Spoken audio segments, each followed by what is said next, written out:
I'm Rebecca Black, and when I was 13 years old in 2011, I had a video blow up. Friday not only changed my life, but also changed the internet as well.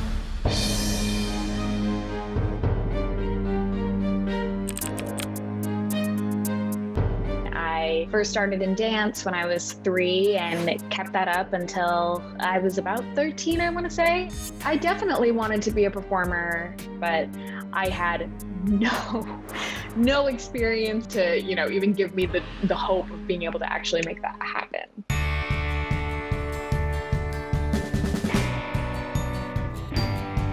When I got the idea to reach out to this company, it was so that I could get into a recording studio and have that experience and then, have something that I could do with my friends, and that was it. And the way that this company worked is they would hand you a song and then they would make that happen. It could range from 2,000 to 4,000. I got a song. Next thing I knew, I was recording Friday. They showed up to my house, recorded this video, and then the first time that I saw the final thing, it was when it went online, actually.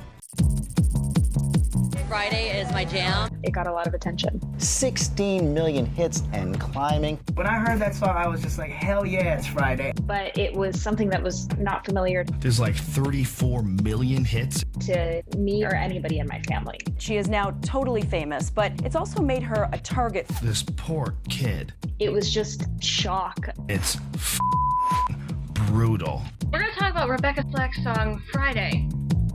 Yeah, it sucks. My world changed How's this overnight sensation thing feel? Pretty good? in a lot of ways. It's Thursday. It was exciting. It was overwhelming, I'm here with VMAs. My first time. I'm a little nervous. a little bit insane. In honor of Rebecca Black, here's our debut of the song Sunday. It's Sunday, heading to church on Sunday. A lot of people around me trying to capitalize. Black Friday, gotta go to Kohl's on Black Friday. And all of a sudden now, there were so many things that were brought into my life that were very adult. They flocked to Twitter to complain, calling her a whore. Not funny. And people commented on everything about me. My appearance, my voice, You suck at singing. things that are too inappropriate to say to somebody's face, especially a child. The police are investigating 2 death threats made against Rebecca Black. There were death threats at the time. The threats were related to getting the video off of the internet, or they were going to, quote, kill Rebecca. That was one thing that my parents did a good job of protecting me from, just because that is completely inappropriate for any 13-year-old to really be talking about at the time.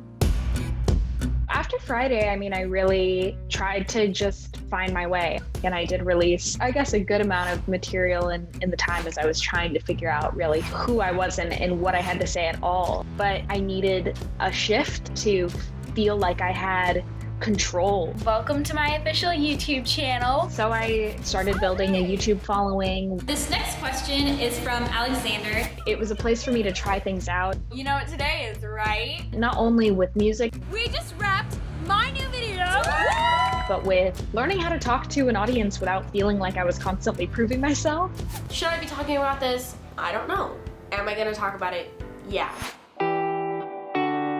When I was about 15, I really became pretty depressed. I really honestly shut down because it was the only way that I knew how to cope and make it through the day without absolutely combusting. But you've got to have help. Therapy has been a huge part of my mental health experience and journey. It's helped me unravel some of the things that have stemmed from my own experience. That is one of the biggest reasons as to why I try to use my platform as a place for people to not only feel less alone, You are not the only one. I go through it too. but feel like they can see Keep building on that confidence. what could happen on the other side. The more of it that I have, the better everything is. Who would have thought?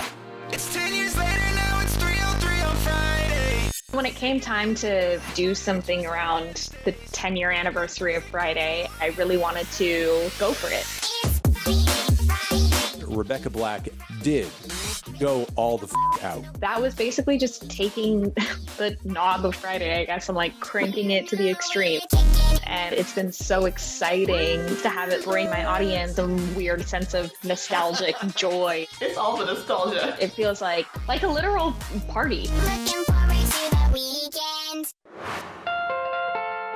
While I've been working on my career and my music and all of that, I've been living as a 20-something and figuring it out. My sexuality kind of exploration. And it really wasn't until I was about 20 years old that I was ready to start sharing it. I've dated a lot of different types of people. To me, the word queer feels really nice. I wanted to be able to express myself, and it just felt like something that only made sense to be honest about. In 2021, I have a big project, and Girlfriend was the first single as a part of that. And putting Girlfriend out, it was liberating and freeing to be able to express myself, not only sound-wise, but it's directly reflective of my life. And the next song that's a part of this is a song called Personal.